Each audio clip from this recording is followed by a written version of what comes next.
Welcome to Doxa Deo City Changers.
Shall be done. Freedom conquered, all our chains undone. Sin defeated, Jesus has overcome. Mercy triumphed when the third day dawned. Darkness was denied when the storm was gone. Unstoppable God, let your glory go on and on. Impossible things and they shall be done. Unstoppable God, let your glory go on and on. Impossible things in your name they shall be done.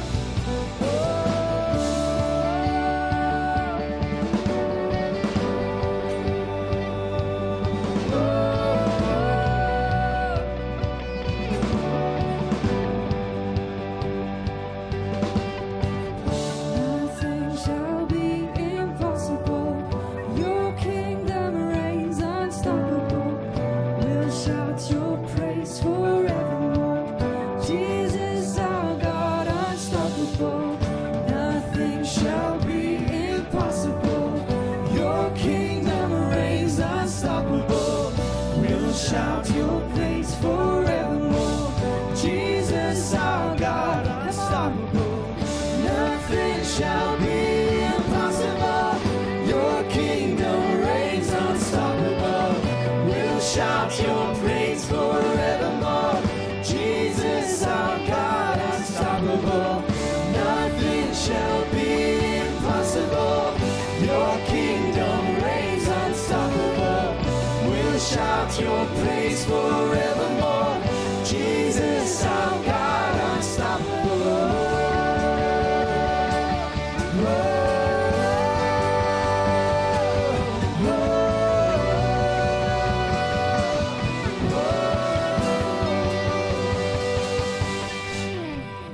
Unstoppable God, let your glory go on and on.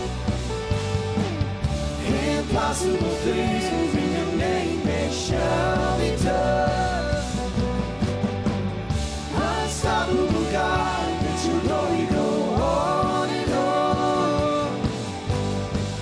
Impossible things in your name they shall be done.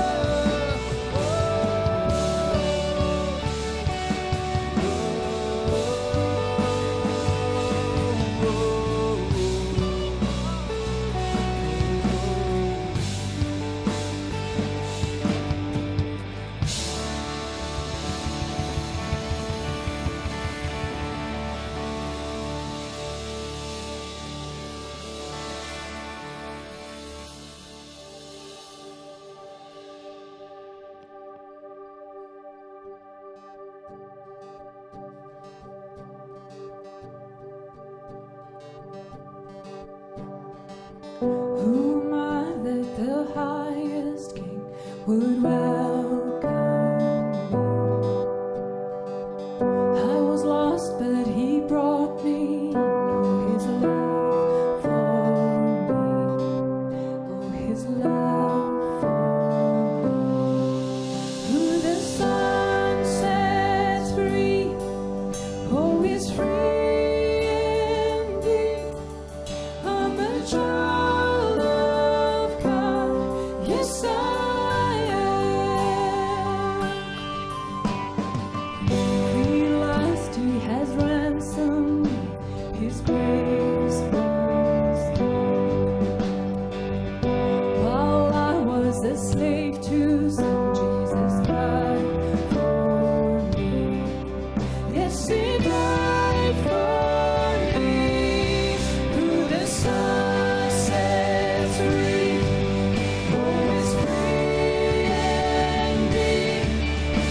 is free indeed.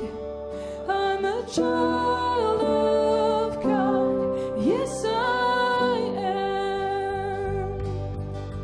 In my Father's house, there's a place for me. I'm a child of God. Yes, I am. Who the Son sets free, oh, is free indeed. I'm a child of God. Yes, I am. In my Father's house, there's a place for me. I'm a child of God. Yes, I am. I am chosen, not forsaken. I am who you say I am. You are for me, not against me. I am who you say I am. I am who you say I am. Oh, I am who you say I am. Who the Son sets free, oh, is free indeed. I'm a child of God. Yes, I am.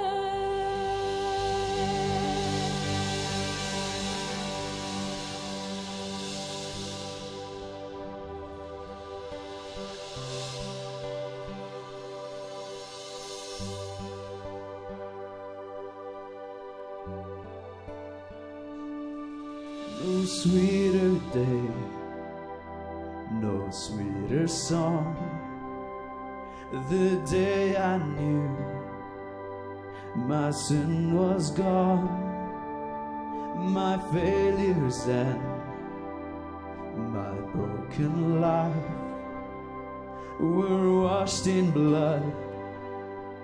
The day you died, your mercy and your majesty amazes me, amazes me.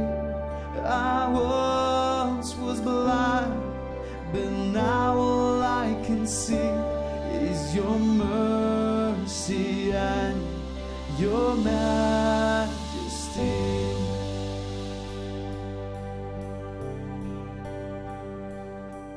The cross of shame my Savior bore, the weight of sin is ours no more.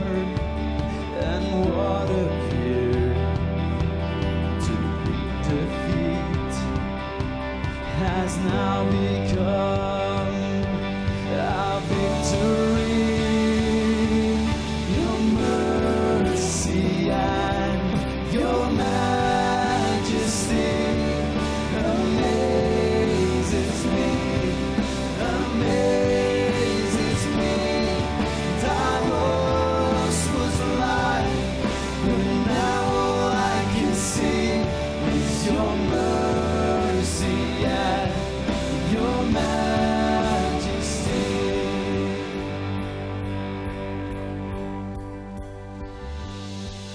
And what I was, I am no more.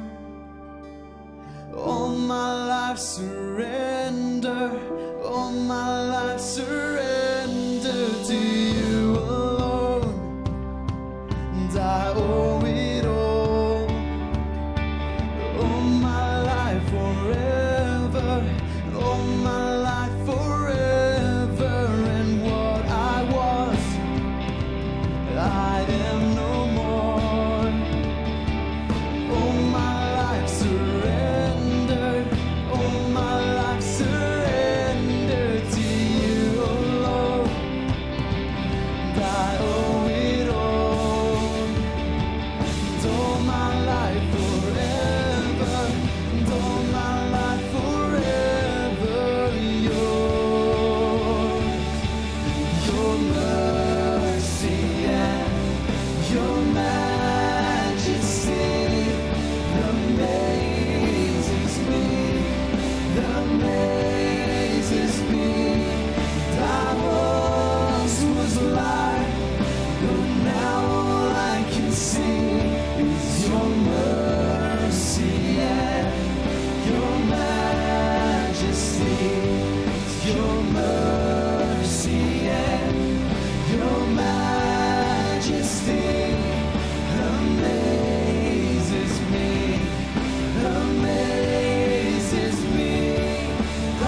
So this is the 5th session we're doing on the Lord's Prayer, which has been an incredible journey of understanding our identity, understanding how that plays out in His provision for our lives.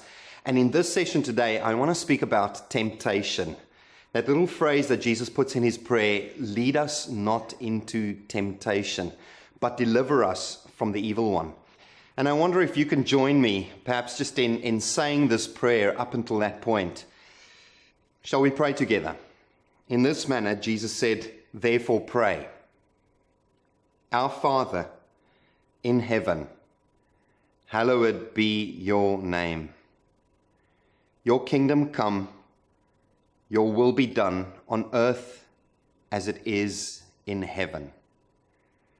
Give us this day our daily bread, and forgive us our debts as we forgive and release our debtors.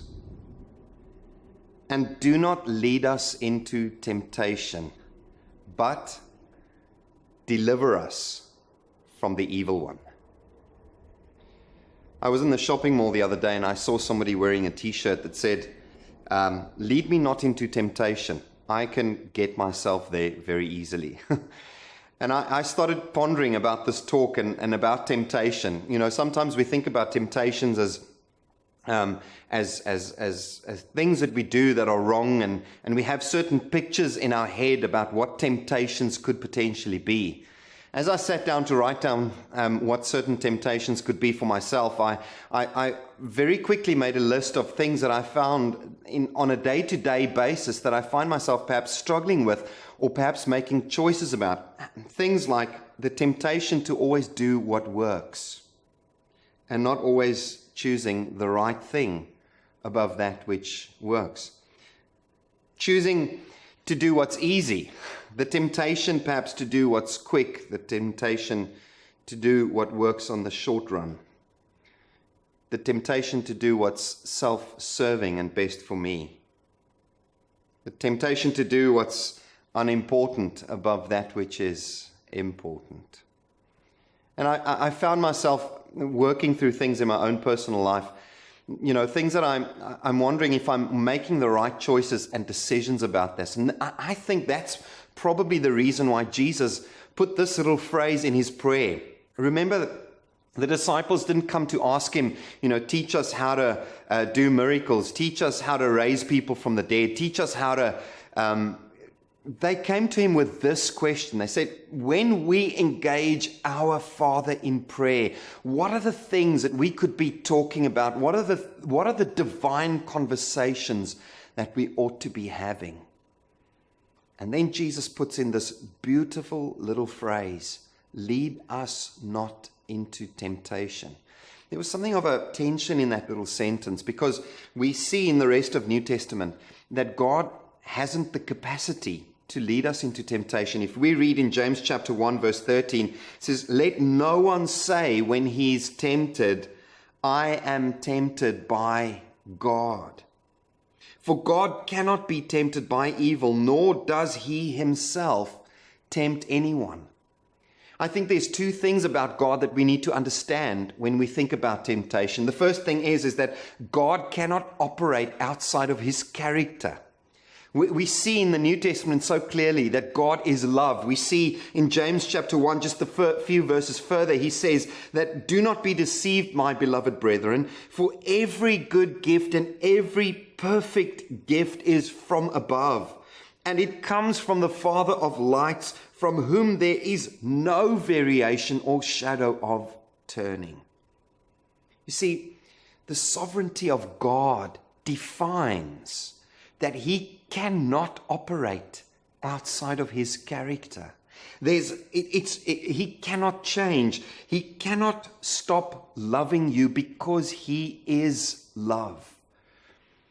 And that is why He cannot tempt us. I think the second thing that we have to understand about God is that God is not experimenting with our design. I don't know how we get to this idea, but somehow I think we have this notion that God is testing something out. He created us and sort of gave us the opportunity to see if it works. And here we are, struggling our way through life, struggling our way through earthly challenges and hoping that one day we might make it. Now that could not be further away from the truth, from what is in God's mind. God is secure in his design. As a matter of fact, he was so secure in our design that he validated our design in the coming of Jesus Christ. I find it fascinating when I think about the very first temptation, and we'll be speaking about that in a few minutes. I'm fascinated to think that Adam and Eve, when they were tempted, knew nothing of sin, knew nothing of a sinful nature. There was only that which is perfect. God was not experimenting with their design. God was not testing something out, as if he was saying, give it your best shot, let's see if you make it. The question then stands, why are we tempted? Why do we sometimes find ourselves in situations where we're given a choice whether we're going to follow this road or a road that is perhaps more destructive to our lives? The answer is also in James when he writes about this, and he says in the first chapter, verse 14 and 15, but each one is tempted when he is drawn away by his own desires and is enticed. Then, when desire has conceived, it gives birth to sin. And sin, when it is full grown, brings forth death. That's quite a poignant scripture. Very powerful. It's as if James paints us this picture and he says, listen, the only thing that could ever draw us away from our true design is when we connect our hearts and our lives to a desire that is not inherently part of our God-given DNA and character. And something in us stirs up and it conceives. It becomes the parent of our lives. And that desire becomes the driving force of how we think and live and enact. And ultimately, that temptation will lead us on a path of destruction and brokenness. And now Jesus says, Father, lead us not into these moments. Help us. And in a few moments, I'm going to unpack to you the word lead, because it's a beautiful word that Jesus uses when he engages this prayer. But in this picture, it's important for us to understand that when we turn our hearts towards that desire that is not part of our created DNA, it has the potential to bring destruction in our lives. When you look at a light bulb, it's as if, sin is not the presence of something in our lives. Sin is the absence of something. If you have a light bulb that's not plugged into the light source, the fact that light bulb doesn't create life or light is not because of the presence of darkness. It's because of the absence of power. And sin works in the same way in our lives. Sin is not the presence of something. It is the absence of something. When we find ourselves void of the character and the DNA of Christ in our life, that is when sin is most present in our lives. If you go back to the first temptation, there was a security in Adam and Eve's lives about who they were created as sons and daughters of God in His image and likeness. Let us make and let them have. It is not the opinion of Adam and Eve that the serpent brings into play, but it is the revelation of God. You are the sons and the daughters of God. You are like me. It is that the serpent tests. And he asks Eve, did God say, if you eat, you will be like him?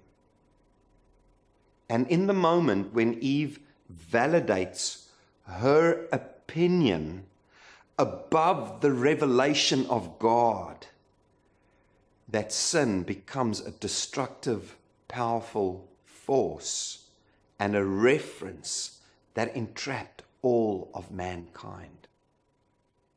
I cannot tell you how many times in ministry I've been confronted, perhaps not just in ministry, perhaps also even in my own personal life, when the revelation of God has been tested above my own human opinion in a situation. It's then when I bring destruction. It's then when I make choices that do not reflect the true character and the nature of God in my life. You know, the tension between godly revelation and human opinion has always created opportunity for deception. And when we elevate our human opinion above His revelation, that's when we set ourselves up for failure. So I want to go back to that little verse, and I'm going to end with this. Lead us not into temptation. This is so important for us to understand, because Jesus has made a way in every temptation. You see, Jesus was tempted not to test His design, but Jesus was tempted for our good. In the early Gospels, we read about how Jesus was taken away into the desert and tempted by the enemy to validate his own opinion above the revelation of God. And every time Jesus references back to the revelation of God, and he leans into finding his strength in that revelation and not into his own opinion about that situation. In Hebrews chapter 4, verse 15, we read this verse: we do not have a high priest who cannot sympathize with our weaknesses, but he was in all ways tempted as we are, yet without sin. You see, his success blesses us. Because in Hebrews 2, the writer says, "For in that he himself has suffered, being tempted, he is able to aid those who are tempted." Jesus came to validate our design. He came to show us that it is possible for us to say no to temptations. And that is why when we now sin, it is no longer because of a sinful nature that we harbor. Jesus dealt with sin. Jesus has dealt with that. We spoke about that in session 4 of this video series. But when we are now tempted, it is no longer the sinful design that compels us. It is the desire that is set in front of us. And when we choose that desire, that human opinion, above the revelation of God, it is then that we bring harm to ourselves and to the people around us. How do we overcome sin? In 1 Corinthians chapter 10, Paul writes, the apostle, and he gives us this insight. He says, "No temptation has overtaken you except such as is common to man, but God is faithful." I love that. You know, God is faithful. If you're facing temptation, if you're facing the temptation to do that which is you've always just done above that which is right, in that moment, just pause and think about this little phrase: God is faithful. He will not allow you to be tempted above what you are able, but with the temptation will also always make the way that you may be able to escape and bear this. Just 2 comments on this. God will not allow you to be tempted beyond your ability. And secondly, God has already made a way of escape. How do you escape temptation? Firstly, you go back to what you know is true about you. In that moment, when that temptation comes, draw back into your true identity and reference as the likeness and the image of God. Christ is your provision. And when you center yourself in that moment to that reference, you will find that knowing your true identity has become the key to overcoming temptation. I've spoken to many people that have struggled with addictions and things that have broken their life, things like pornography and other destructive addictions. Young men that have prayed to overcome things and, gone through things, try to break down their bodies and in order to overcome this. I have not found anything as powerful as understanding your true identity, because understanding who you are in Christ in that moment takes the validation of that desire away. Go back to who you know. And secondly, allow faith to prompt your requests and your desires, not your needs. It's when we allow His faith in us to become the true reference that we find strength and that we find the capacity to say no when we otherwise probably would have said yes. If we look at that little phrase that Jesus uses, lead us not into temptation, the Greek word lead, aisphero, literally means to bring to a definitive conclusion. Wow. It's not as if Jesus is just leading us away from temptation. He's actually putting us in the temptation and then bringing a definitive conclusion to our lives in the midst of that situation. I think sometimes we as Christians think that victory is in the avoidance of things. I think Christ sometimes puts us in the middle of those things in order to validate our victory over that. And now He says, lead us not. He says, God, will you help us to come to a definitive conclusion about our identity and then deliver us from this temptation by the understanding of who we truly are. If I could take perhaps some liberty and give my translation on Matthew chapter 6 on this little phrase, will probably be this: lead us not into temptation, but deliver us from the evil one. So it'd probably be this: and bring us, Lord, bring us, our Father, to a definite conclusion about that which would draw us into a lesser life.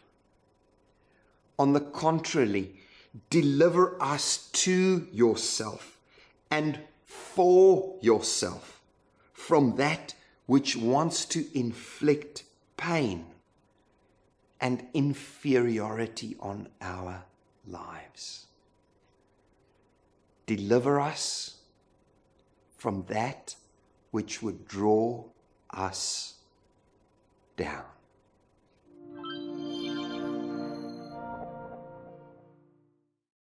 Hello and welcome again to a wonderful opportunity where we can talk about lives that are changed because of those who's got love in their hearts for other people to impact their worlds by sharing of who they are.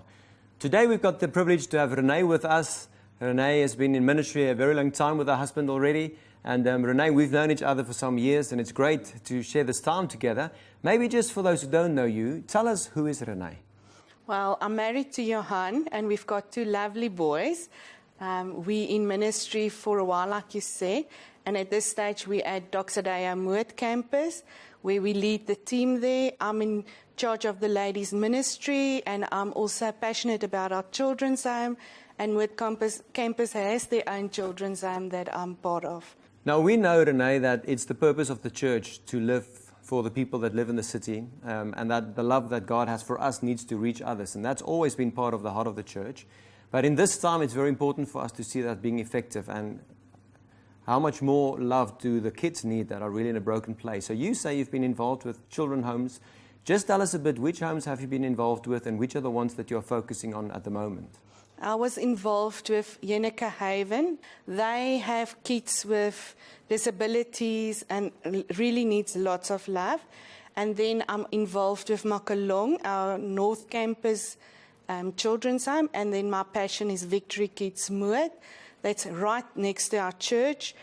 We've got 9 kids there, really seeing how God's doing things in their lives and making a difference there with giving them love. Now, Renee, I think many people hear of children homes, and if you don't see the transformation that happens, it almost feel like there's no hope in these places where kids are looked after. Have you got like some stories about what is actually happening there? You see the kids day in, day out. What is the effect of the church that's involved in the lives of these kids? What are the effects that you've seen and noticed in the kids? Have you got a story or two? More than one. But I'll tell you about Wendy, was one of our first kids at Victory Kids Moed.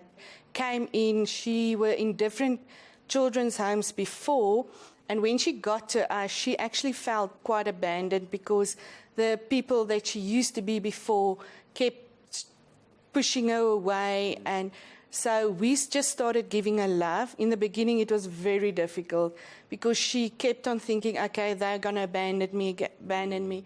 And just the love that our house parents and the committee and the church gave her just changed her whole life. She was with us for 2.5 years, and she's back at her parents and quite a different girl. When she left us, she was loving. She made a difference in some of the other kids' hearts, and we still miss her a lot. And the dynamics that you have between these kids, I mean, what do you see in a house like that? How do they influence each other, and what kind of family feel do you have in the house? Well, our motto is to make it as homey for them as possible. So we believe they are our kids, they're not somebody else's kids, so we love them as if they were our own. They like siblings. There's lots of fights, but at the end, they know where all of them went through, and they help each other when it's necessary. They cover for each other at school. So they really become brothers and sisters. We've got young ones, we've got old ones, and they keep up for each other. Renee, it's a big task. I think to love unconditionally in that way. And it does a lot to your own heart as well, in order to choose to love those who don't always love you back or would love you first. And it's a decision to serve and to love others. What does it do to a mother's heart like yours to get involved there? It sometimes breaks your heart when you see these kids come in and you hear what they went through. And I think one of the things that stand out for me is that we can love them and make a difference in their life. And we can see how God comes and heals them and change their whole life, where they sometimes feel they've got nothing in life anymore, and where God comes and shows them who He created them to be, and where they can do a difference in their schools. They can become city changers in their school. So for myself, it really, when it breaks your heart in the beginning, at the end you feel, wow, I was part of this kid, loving them.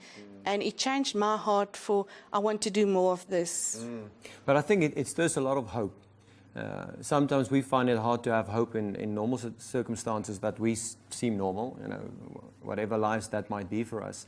But I think sometimes to see broken people, and it's almost like there's no real understanding of what the grace and the power of God can do, to really restore someone that's come from a background where there's a lot of hurt, very often a lot of pain. Maybe just tell us one more example of a child that came to you guys, just to give us a bit more hope and just to show how God is actually working in their lives. Well, I'm going to tell you more about the parents that we had. Yeah, please. We had 2 boys, also some of our first kids that came in. Their mother, that was actually not fit to look after them, started doing courses, and she became so involved with their lives, and she changed. And they are back with her, and it's going great with her. She got married, and the kids still come and visit us, and we see the difference just because she got the opportunity, and people believing in her, people that actually went out and helped her to find her feet. And the kids are back with their mother. That's wonderful. I think the restoration is always the good story. Hey? Yeah. I think the love towards someone we can measure. I really feel for somebody, something, or I really want to get involved in their lives. But the moment when a whole family and then a whole community is changed, I think that's such a strong testimony. Renee, one thing I want to ask you as well. I think we hear of these homes, but what are the things that people pray for, or how do people really get involved? I mean, if we want to see families restored in this way, if we want to have more stories of these 2 brothers and her mother, what do people do? Where do people touch the brokenness of that situation and really get involved? I think there's lots of ways you can get involved, and I think you said one of the most important thing is prayer. It's always important to pray for our kids. It's important to pray for our house parents that needs to love these kids unconditional. But then financially, there's always a burden financially to get these kids through school, their daily tasks, clothes, everything, to come and play with these kids, to just love them, take them on holidays, donate food, clothes. So there's different ways people can get involved in making these children homes better for them. Because I think if people really get to know the kids and really go there and visit, are people allowed to visit and see what's happening there? They definitely are allowed. There's forms to be filled in just for safety, but we welcome people always to come and play with the kids, spend time with them, learn who they are, what they love. Yeah. Because I think the moment you get in contact with the life and you start seeing them through the eyes of God, God does amazing things when you see the brokenness, and I think something kicks into your own heart when you see that. Renee, it's great to hear that so many people are involved in these children's homes and to give a lot of their resources and time. But people who are really having a heart for these kids that say, you know what, I can send some of the stuff that you mentioned, but I want to get more involved. Are there people that really give more of their time, not maybe at the home, but in another way, that has got an impact greater than maybe some of the ways to engage with the children in a normal way? We've got a farmer that's game farmer, Nico, and he takes them to his farm where he organises helicopter rides, do something special. Over the Christmas holiday, he actually had a Christmas party for them where every kid got a gift that they actually wanted. So yeah, we've got people that do come into the house and take the kids away and do something special and I for assume them. those kids, they love that, hey? They absolutely that love it. must be such an adventure. Yes. Yeah. And I don't think a lot of people know that. I think sometimes you think the kids are there, you can't really reach out to them. But I think just for them to have a normal experience of family must be something that is new to some people and might encourage them to actually do that. If there are people who are really interested and they say, I want to be part of that life change, do they just contact you or what do they do? Yes, they do contact us. We'll take them through the house. We'll explain how everything works. The social worker comes in and have an interview with them and say thumbs up, and they can take the kids. Renee, it's amazing to hear. I think people listening to this, I trust, will just get a glimpse of what is possible.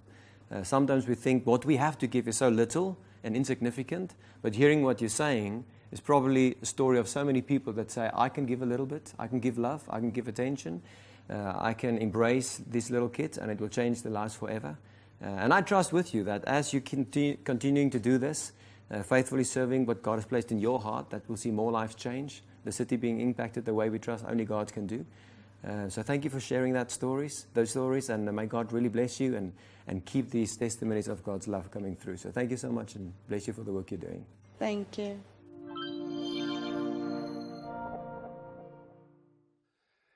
Leading is an art form. It's an art form of achieving goals through people. And I believe that one of the most crucial skills of a leader is to know how to build a team and how to lead a team. We said earlier that if you have a goal that asks that other people would help you to achieve that goal, it's something that you cannot do on your own, then you need to know how to build a team. And the first thing that I always do in choosing a team is to sit down and just define what I could imagine would be some of the roles in this team. I think if you study sports and you love sports, it's quite obvious that you have, in the game of rugby, you've got 15 players on the field, and you know that there are different roles that every player has to fit into. So if I know what I want, then I need to start looking around me and see who are the people that I am going to choose to be on my team. But that's where it gets a little bit complicated. There are so many factors that influence the team that you choose. And I mean, there have been so many books that were written about this. But let me just break it down to some of the simple things that I do. The first question that I ask is, what are the passions of this particular individual. So, for instance, if I have a fullback in my team, in a sports team, and this person has to be able to cover and to catch, then I want to look for somebody who is passionate about that particular role. If you have somebody who wants to be around the ball the whole time, that person is not going to be happy to play as a fullback on my team. Let's come back to just the example in my family of raising my children. They need different skill sets, and I need a team. I need somebody that they sometimes can just go and cry on their shoulder. And I jokingly say that I use the grandparents for that, So they are the ones where the children, they enjoy that. They are passionate about just listening to all the detail of their stories. As a father, I sometimes feel I don't have time for that. We need to make things happen. So there are other people in the team who is taking on that particular role. Maybe these are very simple examples. But if you know what you want to do with your team, you need to choose your team members by asking the passion question first. The second question is, what are the strengths that I need within that passion? Let's broaden it out a little bit. In Doxa Deo, one of our passions is children's ministry. So if that is something that you are passionate about, and as a pastor of a church, I am building a team that will minister to children. I'm asking the passion question first, but then I want to ask the strength question. What are the skill sets that are necessary? So I need, for instance, somebody that will be a presenter, who can stand in front of kids and have a little bit of a clown on the inside, so they enjoy the fun and the presenting, and they want to make it fun for the children. But to build a team that will minister to a particular age group in our church asks for more than just a clown and a presenter. It asks also for an organizer, somebody who will get the curriculum ready and make sure that all of the administration is done. So you see, in the arena of passion, people need to bring their strengths into the particular roles that they have to fulfill in that team. As a leader, it is my job to link the skills and the passions of people to the significance, the common goal of what we want to achieve. And obviously, the word common goal, the word team implies that people have to share the values with which we will achieve this particular goal. So if ministering to children is your passion and you've got different skill sets, one organizer and maybe one teacher and maybe one shepherd, somebody that will take care of the emotional needs of the children, and we put them together in a team, that team will not stick together if they don't have common values. The way that we do what we are doing is absolutely crucial. A leader is the one who has to develop those values, develop the team, and get people into a sense of agreement. I agree that this is what we are doing, this is where I fit into it, and this is how we are doing that. I believe that teams at their best are the teams that play people to their strengths. There's a huge study on this, and I mean, people in Europe have done a study and said that if you spend 20% of your day on what you are passionate about, it could fuel you for the rest of your day. But I prefer to work with people who spend more than 50%, 60% of their day on the things that they are passionate about. So I'm willing to shift people around in the team and lead and build a team where the most of your day you can do things that comes naturally for you, that you are good at, strengths and passions, and that has significance for you. And in the way that you put those teams together, you will experience that there's a new level of synergy, of working together where people acknowledge, I'm good at this, I'm not good at that. And that means that I need you to complement me. Just the example of parenting between me and my wife, she's got skill sets and I've got skill sets. And if I know what she's good at and she knows what I am good at, then we can be a team in certain roles. I've seen it when we discipline our children, for instance. There are certain situations where I do better, other situations where she does better. And if you know it, and if leadership happens where a team knows where we complement each other, it lifts the experience of synergy. Synergy means that 1 + 1 = 3. We are doing better because we are doing it together. That to me is great teamwork. Is where we tackle a particular goal, a cause that we are living for, a goal on the way to that cause.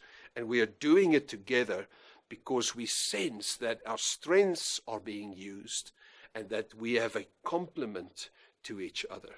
It's the same in sport. It's the same everywhere where you go, where it's not just the gift of the individual that makes a great team. It is the connections between the people that makes a great team.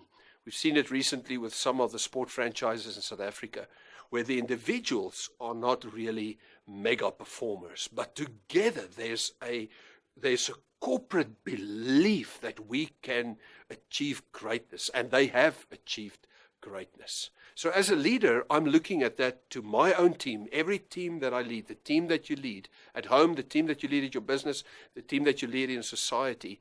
The first question is, do you have the right players on your team?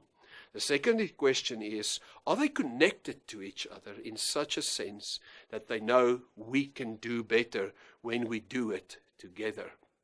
Now, leading people has always brought me to some point of discipline. Because you have people who have their own needs and their own pace, and as a team, they sometimes feel that their own individual need is more important than the need of the team. And as a leader, I had to grow in my capacity to create a context of discipline. Let me use an example. To pitch up on time for a meeting is a very simple example. As a leader, it's my job to set the bar and say, guys, when we come together and we have agreed this is the time that we start, then there will be implications. That's what discipline means to me. It's a simple choice. I've got the team on the one side, I've got the individual on the other side. And as a leader, everybody is watching you, and they want to know, are you going to put the individual in front of the team, or are you putting the team in front of the individual?